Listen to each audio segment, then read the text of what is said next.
Yani bildiğiniz gibi oturmuşlar ve demişler ki arkadaşlar ilk sezon güzeldi, diğer sezonlar kötüydü. Oturalım, Teen Wolf diye bir serimiz var. Bunun filmini çekeceğiz.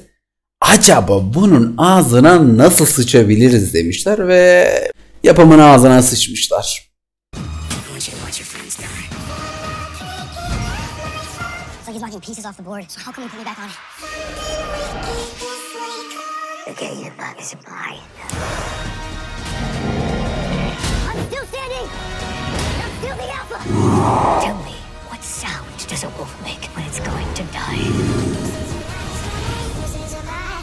Selam dostlarım, ben mahallenizin tatlı ve sevimli, bir o kadar depresif ama bir o kadar da kurt adam filmlerini, dizilerini izledikçe içi açılan ve bundan dolayı da mutlu olan bir insanım. Bugün tabii ki de konuşacağım konu Teen Wolf filmi. Biliyorsunuz ki Teen Wolf kocaman bir seri. 2011 yılında başlamış olan bu seri ta ki günümüz 2018'e kadar da gelmiştir.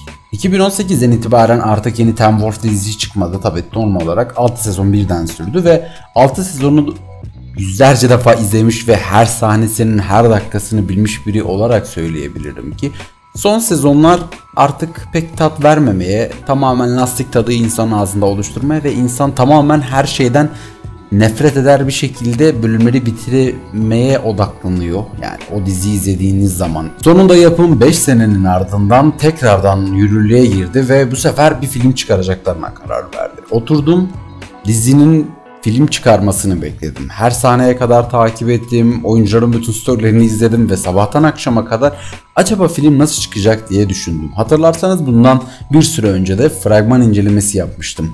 Film çıkmadan önce.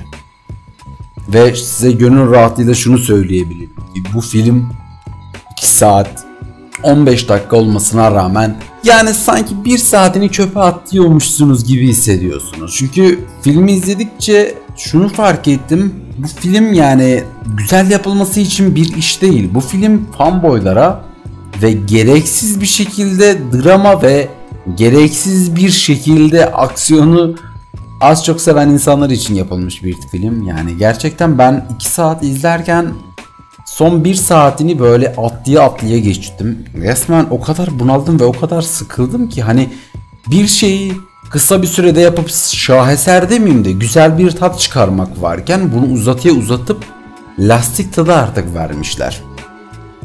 Hikayemiz Bejulon Hillis'ten 15 seneliğine ayrılan dostlarımızı anlatıyor. Tabii ki de yani sizin de bileceğiniz gibi.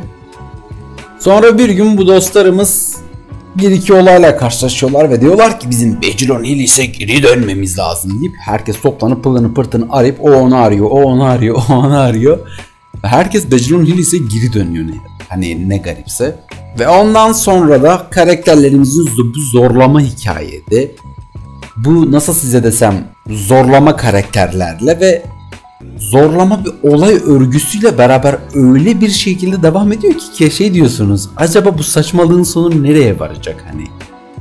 Ve gerçekten hani eksilerinden bir diğeri de Eli ismindeki Derek'in çocuğunu anlatıyor ve hani Derek'in çocuğu yani arkadaşlar bir kurt adam yani bir insan ya da bir kurt adam hani neyse artık bir canlı kendinden korkmaz. Bu Eli'cığımızın küçük bir eksisi var ki kurt adam görünce bayılıyor kendisi. Yani öyle bir manyak yapmışlar dizi senaristleri. Demişler ki yedirtiriz anam yedirtiriz deyip hani bunu biz seyircileri çok güzel bir şekilde yedirtememişler. Ikını izliyorsunuz. Onun haricinde bir de monoton ve güçsüz karakterler. Yani bizimkiler 15 senedir hiçbir olaya karışmadıkları için artık güçlerini kaybetmişler. Lydia artık çığlık atamıyor.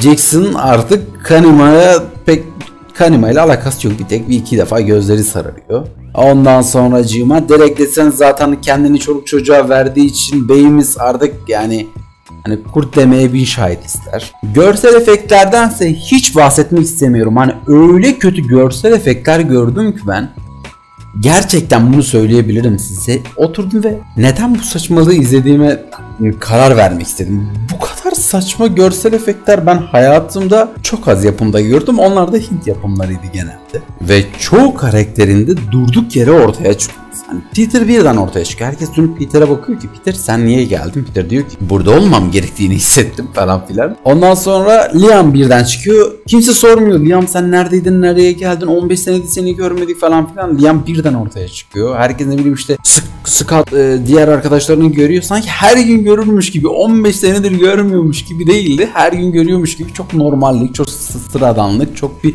marjinallık var gerçekten yani. Bunun içinde ayrıyeten senaristlere buradan kol gibi teşekkürler. Ve hani pek çok yapımda hepimiz bildiğimiz gibi hepimiz normal insanlarız ve hepimizin dizide olsun, filmde olsun pek çok yerlerde pek çok sahneyi görmeyi sevdiğimizi biliyorsunuz. Genelde çoğu sahne artı 18 bile olsa. Ama burada o kadar abartmışlar ki hani demişler ki abi ne kadar artı 18 sahne gösterebiliriz? Bunlar da demişler ki en fazla şu kadar, hani sınır bu. Öyle bir sınırı yanlıştırmışlar ki hani o sahneleri hani anlıyorum. Abaza kesme de hitap etmek istemişler ama gerçekten söyleyeyim. Yani ben kadınlardan hoşlanan biri olarak ben kadın yani oyuncuların kaselerini görmekten ben sıkıldım artık. Yani bu başka artı 18 bir siteye döndü çünkü yani film o yönde ilerlemeye başladı. Bir filmin bir bölümünde artık bir temposundan sonra. Bu kadar eksilerden konuşmak yeter ve isterseniz biraz da artılardan bahsedelim. Mesela Scott ve Ella'nın uyumu beni çok mutlu etti. Scott Ella'ya böyle sanki türünün bir parçasıymış. Yıllardan beri tanıdığı kardeşinin oğluymuş, yeğeniymiş gibi öyle bir şey içerisinde geldi Ella'ya. Bir sıcaklık içerisine geldi. Aynı şekilde Ella da onu çok çok sevdi, benimsedi nedense onu da bilmiyorum. Bu da çok güzel bir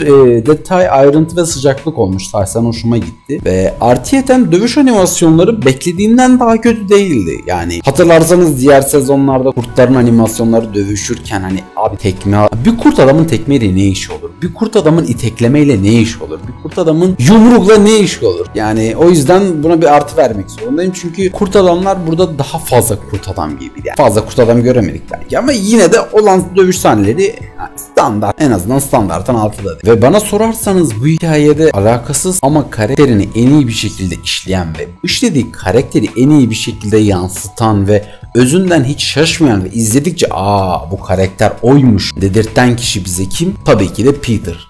Gerçekten Peter öyle güzel bir hissiyat sunuyor ki bize dostlarım. Biz bir süreden sonra diyoruz ki işte bu Peter, tanıdığımız Peter. Yani o narsistliği, o duruşu, o yaptığı hareketlerle yani gerçekten onun Peter olduğunu hissediyor ve gerçekten karakterini işleyebildiğini düşünüyor ve görüyor. Evet dostlarım, benim Teen Wolf filmi hakkında düşüncelerim az çok yukarıdan aşağıya kadar bu kadardı. Yani size gönül isterdi ki daha çok güzel bir şekilde, spoilerlı bir şekilde kalkıp da filmden bahsedeyim. Ama ben spoilerdan bahsetmeyi genelde hiç sevmiyorum çünkü bu yapımı izlemiş olanlar, izlememiş olanlar ve izlemeyi düşünmüş olanlar. O yüzden bu düşüncelerim ve bu görüşlerim az çok onlarla ilgili.